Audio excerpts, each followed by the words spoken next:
So a lot plan-wise has changed for the Camaro since it's probably going to be a little quicker than I thought. So we're going to get it ready for 10-0, or try to before race week. So basically we need to get everything done before April. So we're going to go for probably an 8-point roll cage, SFI, harmonic balancer, flex plate shield, aftermarket axles. We're going to put in 410 gears for the rear end with the magic stick cam. Still do like 100 shot of nitrous, hopefully. Currently we are getting the cam ready to go in. Got this side off, valve cover off. Looks pretty decent in there. So we're just trying to get the valve covers off, get the radiator drained, drop it, or lift it, I guess. But getting the cam started, hopefully can get it done this weekend. Start it, make sure it runs, no clanging or anything stupid. From there, keep going and working our way. So cage, this, and then we're gonna do the converter. Just order that today. It's gonna be it's a 245 millimeter Pro Series from Circle D, 4,000 to 4,200 stall. And then we'll get the flex plate and the flex plate shield on while we do that converter. So that's all good. Harmonic balancer, we can do whenever. It shouldn't be too difficult. And then from there, and then send it off to whoever we decide to go for to get an 8-point roll cage in it. And then hopefully with all of that in mind, we should be good for 10-0. I don't think it'll run 10-0, but we'll be good to go 10-0.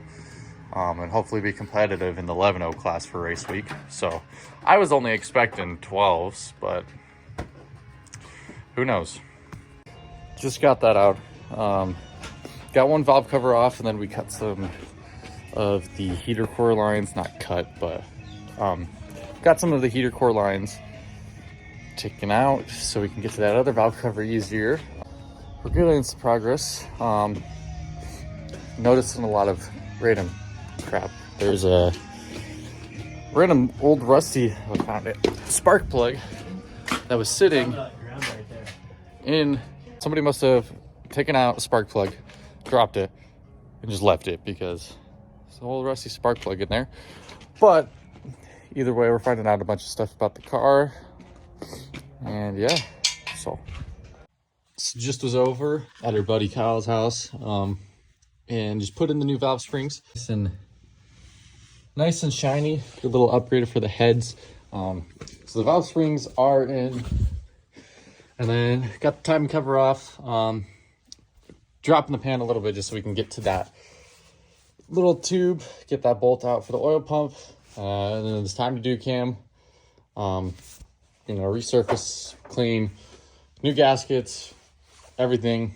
Cam is gonna be there. Just ordered a transmission shield and flex plate shield technically for the 4L60 CSR, so $500 there. Torque converters in, got a new summer racing harmonic balancer. So yeah, this thing is going to get a lot of upgrades.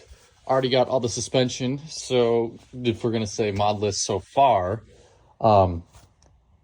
BMR panhard bar, lower control arm relocation bracket, subframe connectors, anti-sway bar. Then we got, headers, intake, throttle body, new valve springs, cam, harmonic balancer from Summit, oil pump, Mellings, C5R timing chain, chrome ollie push rods.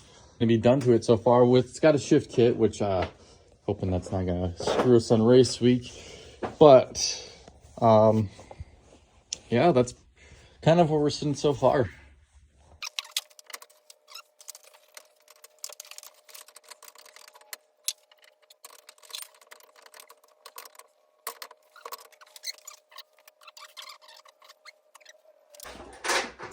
Don't mind the blood on there, but stock cam is out, so I'm just gonna dump this on the floor right.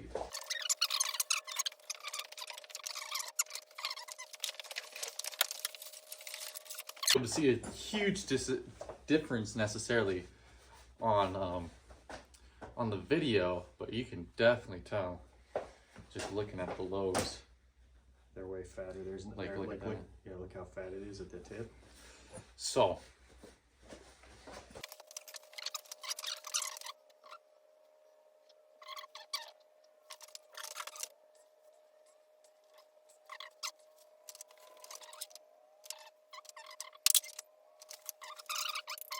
But new cam is in, old cam, so you couldn't really tell. Probably couldn't tell these lobes here. Don't throw that. Let's not do that. You can see that they kind of are very sharp. If you go look more straight down from it, you can see that these lobes are very sharp. And so basically when you have a bigger cam, those lobes will widen out. And that's kind of causes the overlap that gets you the chop that you hear and whatnot. Here's the old